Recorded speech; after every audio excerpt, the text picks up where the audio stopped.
Yeah, my ducks. Welcome to Shop is Koi. Lovely and sunny today, a bit warmer than the last time, although it has been raining on and off, and I just realised I've got an hole in my hose pipe. Don't know if you can see that on camera. I've got a water fountain. What's up, Puss Puss?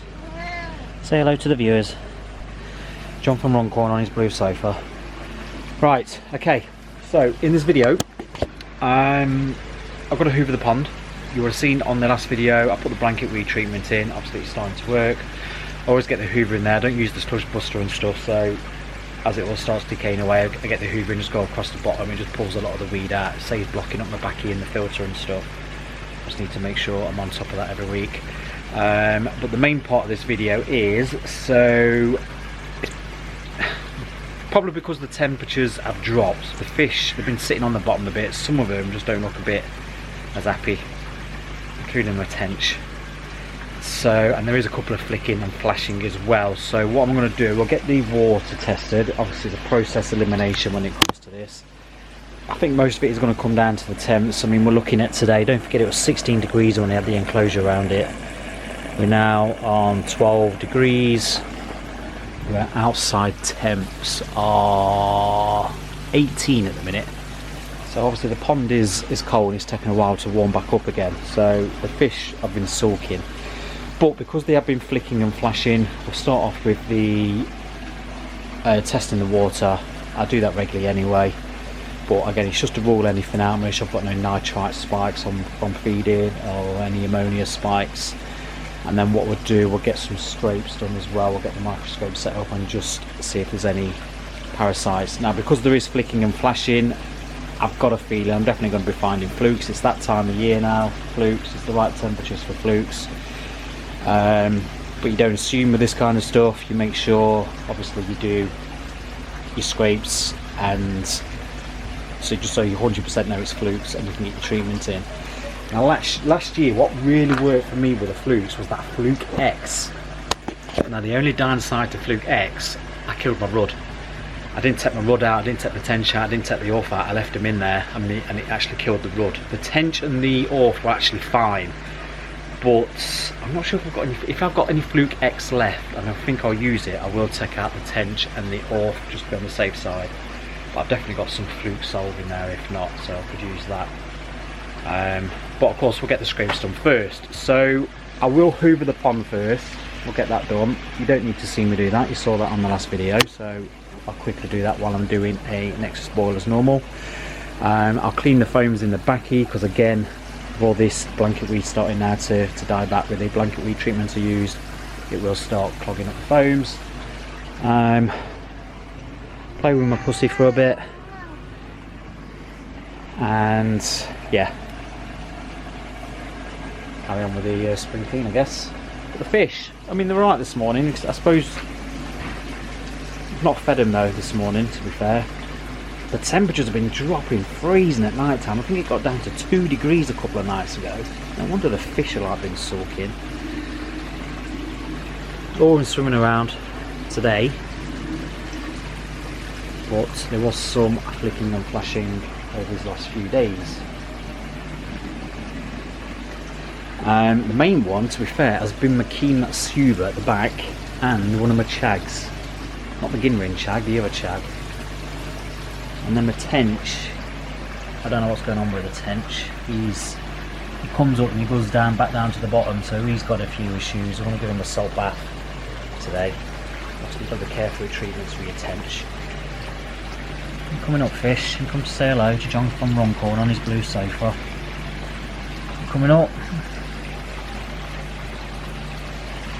Right, not coming up today. Right, I'm getting drenched from the fountain in my hose pipe. I need to try and cover that. So at the minute the ammonia's looking good, which I thought it would. If the ammonia's low, if the ammonia was high, you're more likely to have high nitrites at the same time, but it doesn't always work like that. So I'll do the nitrites. Look at that now! It's hail and everything now. I heard a crack of thunder as well. Right, I hope you can hear me over the rain. 0 nitrites, which is good. Slight little pink tinge on the nitrates.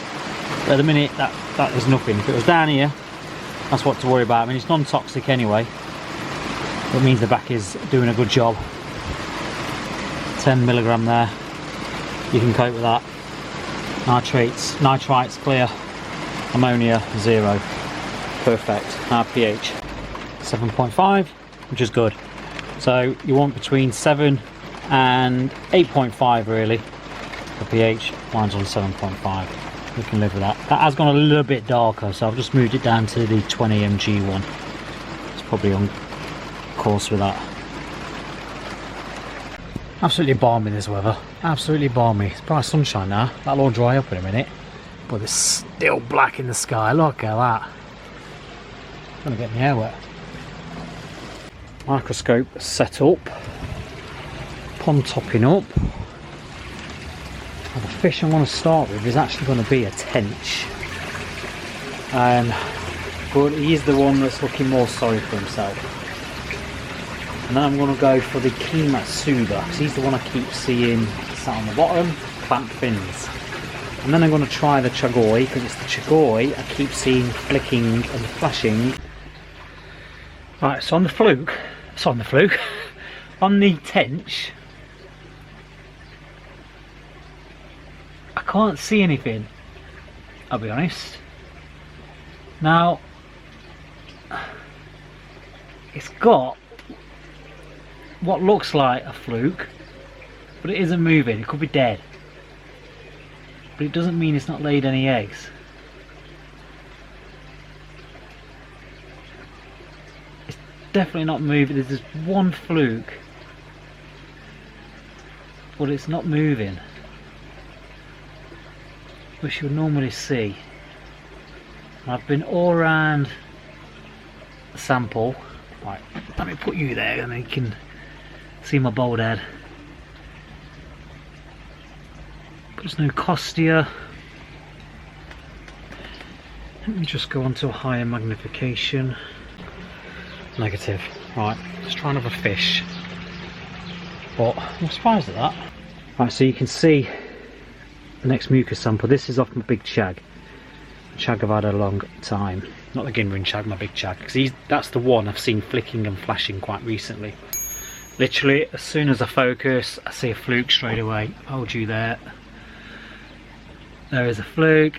It's alive and it is moving. So there's one. So I do expect to see more. I mean, you always expect to find flukes anyway in your pond. Yeah, there's another one. So that's 1, 2, 3. Not 3.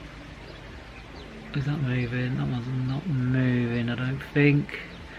Definitely 2 that are quite active. Let's just go around the whole slide. Obviously we'll get a bit of a magnification as well for costia and what have you, but it's 2. Now this isn't an expensive microscope. You don't need to go and spend hundreds of pounds on a microscope. As long as you've got the magnifications to find all parasites, any microscope will do. Right, so we know we definitely got flukes. I'm going to go and get the Kimatsuba now, because the Kimatsuba, even though I've not seen it flick and flash, that's the one where it's been sat on the bottom clamped fins. So he obviously isn't right, just like the tench. It's the tench as well that's been sat there. So we'll get the Kimatsuba out and then we'll see what we can find on that one. Surprisingly, on the one for the Kimatsuba, I can't see anything. Now that doesn't mean it doesn't have anything. It obviously means there's nothing in that particular bit of mucus that I got.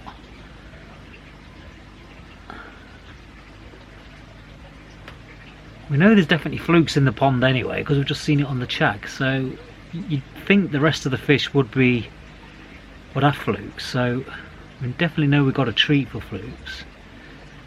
But I can't see in this particular sample that I took off the Kimatsuba any flukes whatsoever. Okay, so let's go next one. Let's see if I can see any sort of costia. Oh, I've just had the shower out, and to be fair, I've probably got the best mucus sample out of all of them on the shower. I got loads of it. It was really good. There's a lot of mucus, but only found one fluke. So we need to get the fluke treatment in, don't we?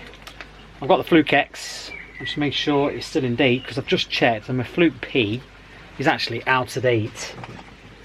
Now I'm probably going to do a separate video on this actually, because those that do have a bit of a, you know, you look after the fish and got a bit of a medicine cupboard or a medicine box, beginning of each season you should always be checking you've got all the products and you've got everything ready to hand if need be. Today is a Sunday, it's now gone 4:30. My nearest aquatic place to me is Japanese Water Gardens in Nottingham, and they're obviously closed now, so I'm not going to get anything until tomorrow. But I'm not sure how much of this Fluke X treatment I've got in here. And the only downside, which is at the beginning of the video, I've got to take out my tench and I've got to take out the orth. I could try and get away with it. When I used this last year, Fluke X for me has been the best product. The Fluke P, I've had to redose it, but the Fluke X, it wiped them out, fantastic. The only thing is it killed the rudd.